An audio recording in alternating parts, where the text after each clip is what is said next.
Call the August 13th, 2024 City Council Workshop to order. Do we have any public comments? No, sir. Thank you. I think we will go ahead and start with item 2A. And is that Ms. Luna? Who's going to start with that?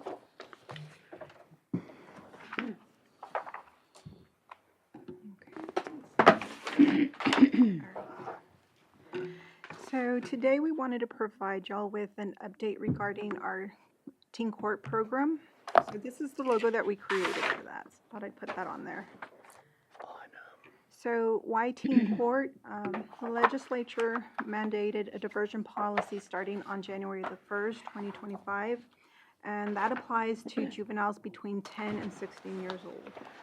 Teen court is an approved diversion option, and what the state wanted to do with that is ensure that juveniles have an opportunity to enter adulthood without a criminal record that could impede their educational, employment, and military opportunities.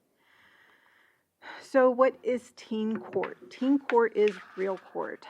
Guilt and innocence will not be determined by the jury. Punishment is the only thing to be addressed in teen court. The court sessions will occur on a select Tuesday evening each month during the school year. I believe right now we are looking at the third Tuesday of the month. Attorneys, the attorneys handling the prosecution and defense will be teenagers. The 6-person jury will be comprised of a mix of teen volunteers with the Kerrville Teen Court and prior defendants who have been sentenced to participate in a certain number of jury panels as part of their punishment. Judge Pearson will be the teen court judge, and the bailiff will be the city marshal, which is Nelton Spittler.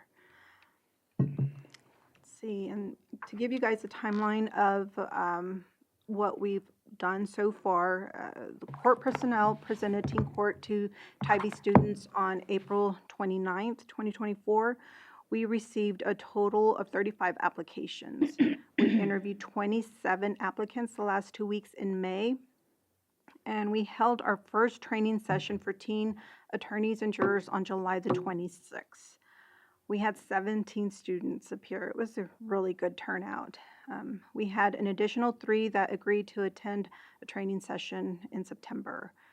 So on August, I believe it was August the 5th, we began offering teen court as an option to juvenile defendants. And so far, we have 2 juveniles that have already opted for that option. So 2 juvenile with 3 cases total. So here are some pictures of our training session we wanted to provide. We had an exercise with them regarding ketchup. That was interesting, but it was a lot of fun, and they had a lot of fun as well. What were they doing? Oh, they were trying to dip their nuggets. William, do you It care wasn't to? mine, It was the judges' Yeah. exercise. well, the goal of that was to teach them confidentiality. They were asked to squirt ketchup out of the bottle onto a plate, and then the object was to get the ketchup back into the bottle. To teach them that once it is out in the public, you cannot take it back. And our training was very intense. We want to ensure that teenagers do not carry these issues back to school. We want all of the teenagers, whether they are teen attorneys or teen jurors, to understand that everything that happens within the court process is confidential. And so they are going to be getting a lot of confidential information about these individuals in terms of what they did, what school they go to, all of these issues. And we wanted to make sure that the jurors have a complete understanding that that has to only be addressed in the courtroom setting, and it cannot leave the courtroom setting. So we have put together a protocol. Even though the teen attorneys will be given a little pamphlet explaining what the charges associated with their particular defendant or the person they're trying to prosecute, that is redacted of all personal information, and they have to return everything to the court at the end of the case, or they can be kicked off of the teen court, whether they're a juror or a teen attorney. Also, everybody was forced to sign a confidentiality agreement so that they understand that they are being held to the confidentiality. So that if we learn, they will be given due process, but if we learn that they have disclosed anything to anyone, they cannot remain in the teen court program. Okay. And our training, we really wanted to give them training since they are going to be both teen jurors and teen attorneys. We did give them training on how to be attorneys. So we have given them the broad outline of how you direct a witness, how you cross a witness, how you give an opening statement, how you give a closing statement, and how you deal with your client. So how do you get a conversation going with your client where you can get some information out of them that you can use for mitigation of their sentence? Or if you are a prosecutor, what do you really need to focus on from a police standpoint to really get the firmest sentence that you believe is necessary?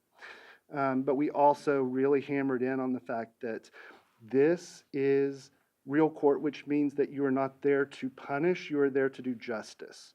So just because this is coming before you, and even though guilt and innocence is not something that the jury is going to be asked to determine, if the teen attorneys who are prosecuting believe that the evidence is insufficient for that particular ticket, they are authorized to talk to a mentor who is also an attorney to have the conversation about whether that needs to be dismissed outright, and really doesn't need to be they don't need to proceed with that through the teen court process or the municipal court process. So we're hoping that we gave them sufficient training, even if it's superficial. We hope that we gave them sufficient training to start with, but we understand that this is going to be an ongoing process, ongoing training, but this is also going to be something that they're going to have to learn through the process itself. So if you're a juror, what is your function if it's not to determine guilt or innocence? So for teen court, like Ms. Luna was saying, generally this is viewed as a deferral program. So for all deferral programs, you have to plead no contest or guilty in order to get that deferral. Okay. And so in teen court, the jury is going to be looking at what are the circumstances of the case, what is the demeanor of the defendant, and where does that particular crime fall within the classifications of crimes on a sentencing grid. Okay. So we have 4 different classifications on a sentencing grid. So if you're speeding 1 mile an hour over, it's going to be the first classification. If you're speeding 25 or more, it's the 4th classification. And each of those 4 classifications has a certain number of community service hours that are associated with that specific class of offense, and they have a certain number of jury sessions that are assigned to each specific schedule. So if you are a class 1 crime, the jury is going to be determining whether or not you should be doing, for instance, 1 to 5 hours of community service or 0 to 1 jury session.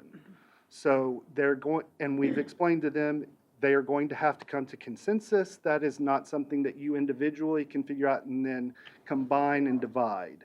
So hopefully we're also teaching teenagers how to work well together, because we can only take one thing out of that jury room. I'm assuming because they're minors, this is not open court where the public can get in, correct? Right. This is That is not open correct. court. The only people that can come into court are the teenagers who are the teen attorneys, the teenagers who are making up the jury pool, the defendants themselves, and the parents are also required to attend, because the parents have to sign the judgment at the end of the court so that they are also acknowledging to the court that they understand that their particular child or ward is going to be required to do this community service or appear again for their jury sessions. So William, you said it goes, I heard you say speeding, so that's one offense. What's the range of offenses? Is it like speeding or minor in It consumption? is or- anything that is a Class C misdemeanor. So the only thing is, we're only dealing with juveniles, 10 to 16, but we're also including 17 and 18 as long as they're in a high school. So it's anything that could be a Class C misdemeanor. The only difference is the age of the defendant. So we're talking about everything. We're talking about theft, assault, speeding, possession of Minor. drug paraphernalia, public intoxication, minor in possession, everything. And do you have a, for purposes of doing community service, do you have like a list of approved, where are they doing their community service? Right, Because we they're will be minors. getting that together, all that Okay. information for them to choose where Okay. they can go do the community service hours. So However, we- we're not going to limit them to the list we're putting together. We're only putting the list together to aid them. But we already have individuals who are coming to this from Harper or somewhere else. And so they can find community service options there, as long as it is a governmental entity or a nonprofit entity, as long as they can show that they're getting their community service at in a place that is allowed to give them that community service, then we will accept that. So our list will only be suggestive. It's not mandatory. And if you have suggestions, we'll be more than happy to take them. But yeah, And check you know, with those because, people. I mean, I'm concerned because they're minors, that, you know, because there's, not to play devil's advocate or anything, but there are people out there that would take advantage of community service workers. And, I mean, I know a lot of them are offering them 2-for-1, where if you come in for 1 hour, I'll document 2. And so I'm wondering if there should be, Where do you find these people who do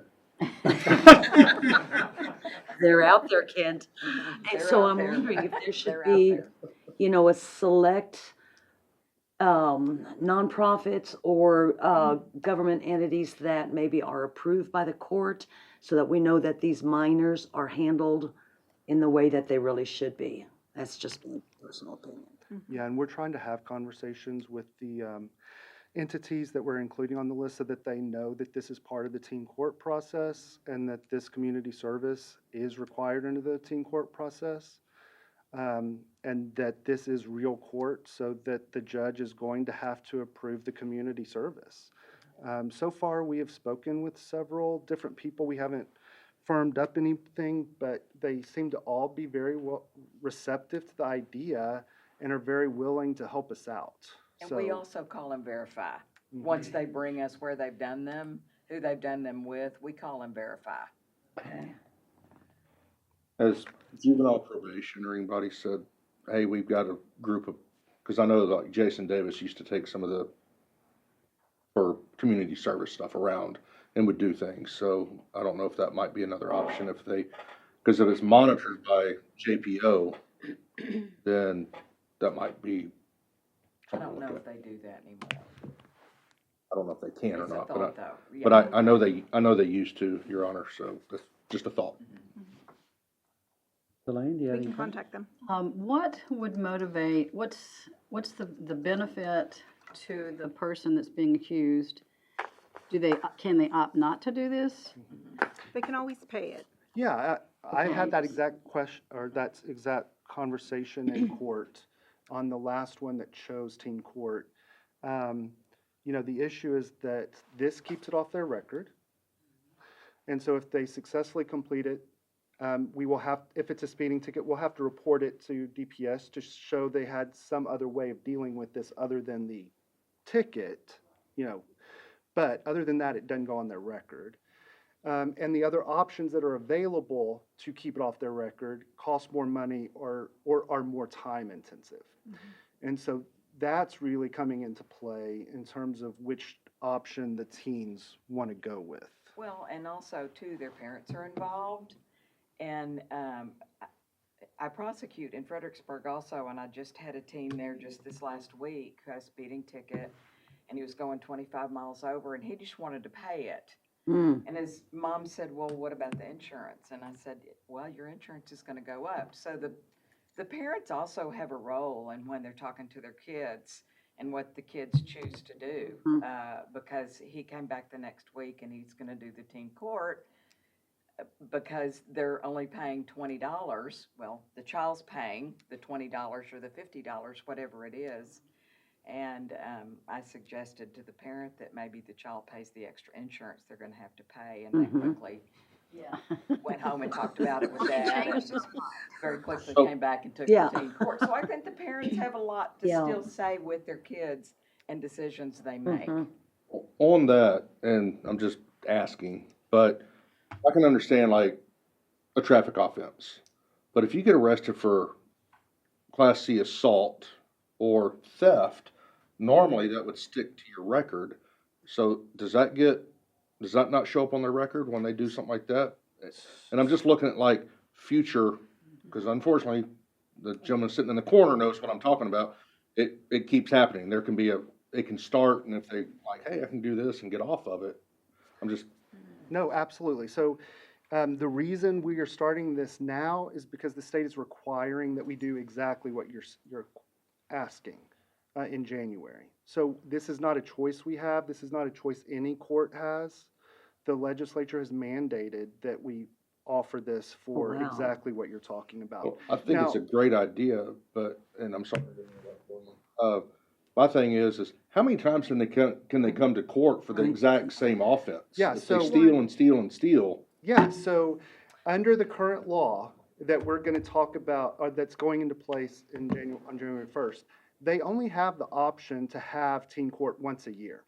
So if they complete the teen court on one theft case, if they get another theft case, they don't have that option again within a year. Also, I, as the prosecutor, even under the current law, can opt to try them, and I can veto teen court if I think that I want to proceed instead of moving forward. So everybody has to agree to teen court in order for them to go to teen court. And they are limited in the number of teen courts that they can go to within a year. Sorry to keep coming back, but, so I'm 16 years old and I get arrested for Class C theft. I go to teen court. 3 months later, I get arrested for Class C assault by contact. And I come back to teen court a second time in 1 year? Is it 1 year for each No matter offense? what. It's just Yeah. one time in teen court, regardless of the Okay. charge. The You can never offense. come back to teen court for a year. Thank you. And kids that you're talking about, we'll see them again. Unfortunately, yes, They, ma'am. they come back. If the defendant chooses teen court, they have to abide by the ruling of teen court? They can't opt back out of teen court? Right. They can opt back out of teen court, but then they're back into the criminal justice system. And so then it doesn't negate anything. They are just then put back into where they started from. And we can go to trial and they have to pay the ticket. So yeah, they can opt out, but it doesn't save them anything. Yeah, they can always pay it if that's what they choose. I think it's Yeah, they need to view teen court as their kind of get out of jail free card. You know, I mean, so many kids, it's like, oh, they speed through town, they get a ticket, and they say, I'll just take defensive driving.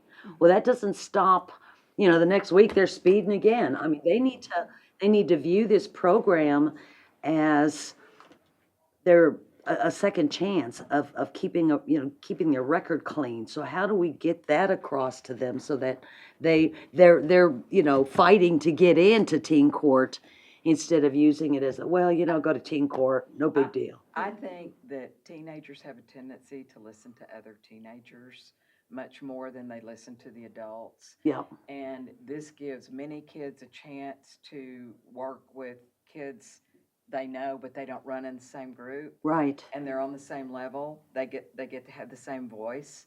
So the kids that are getting in trouble and they're gonna come back and do their own jury service. Mm-hmm. They are now put in a position, a little bit more of respect, and they get to help make those decisions.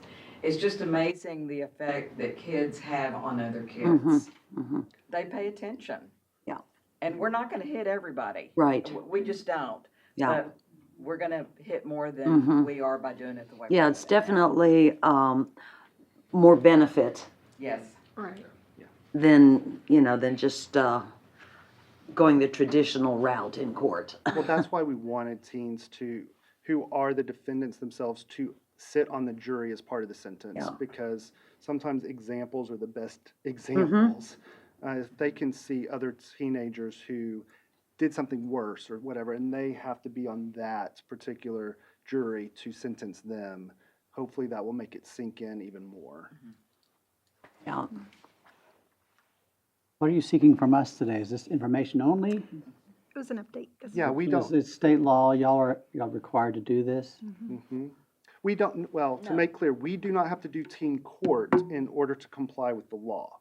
We have to provide a deferral option to comply with the law. And we have limited deferral options in Kerrville. And the option that we have through Baptist Child and Family Services, we max out with truancy. And so we can't really use that option for all of our teenagers. And so we had to come up with the teen court program in order to comply with the diversion requirement of the law. But the teen court itself is not required, but a diversion program is. Well, bless your hearts for working with teenagers. Yeah, and these are high schoolers, correct? They're not middle schoolers. It's not. They're not all horrible. high schoolers. All high Yes, sir. We had incoming freshmen and then Okay. seniors.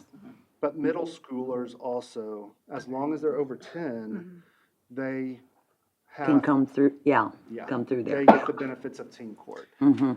So when does the program start? The first So the- session, the teen court will be in October, Yeah, the the third third weekend. Tuesday Can we of ask October. that you come back within 6 months after starting and let us know how it's going? Absolutely. Yes. Yeah, that would be awesome.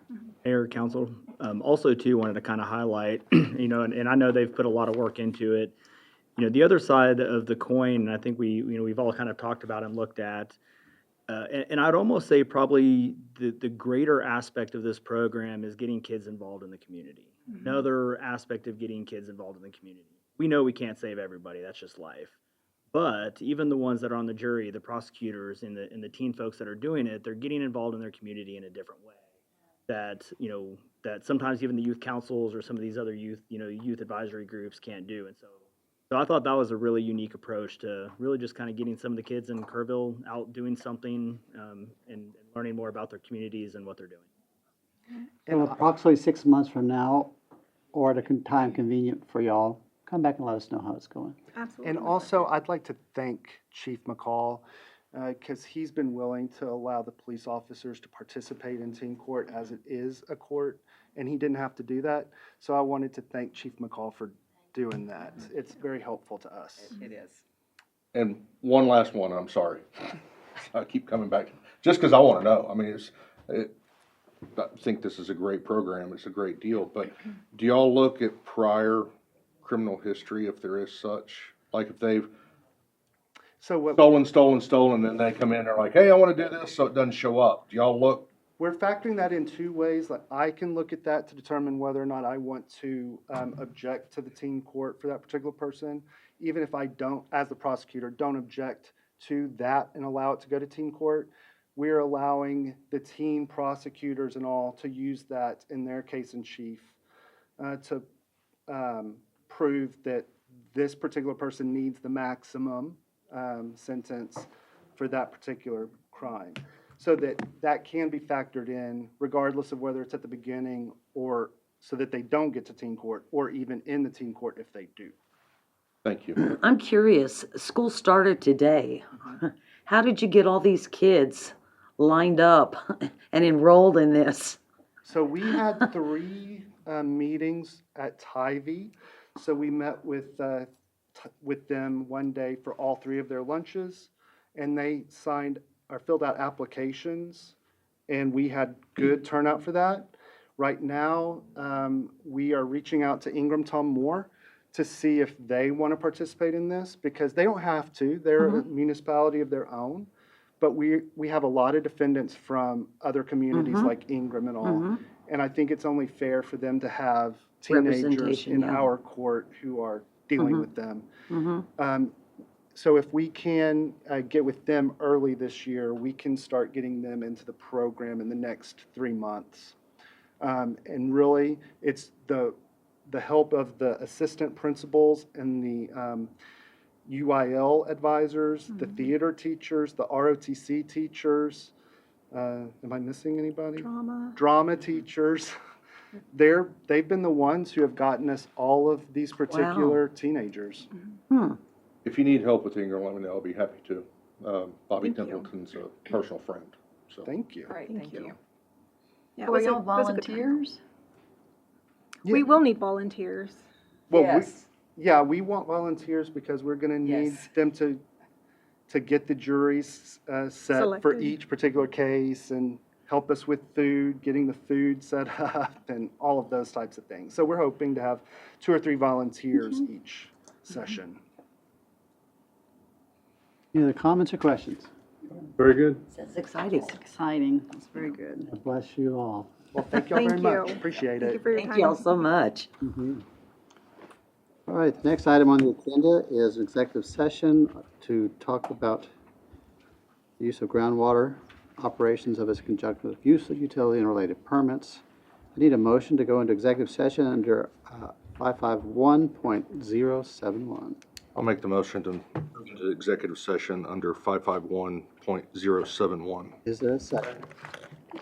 Table for vote, and it's unanimous. We will move upstairs.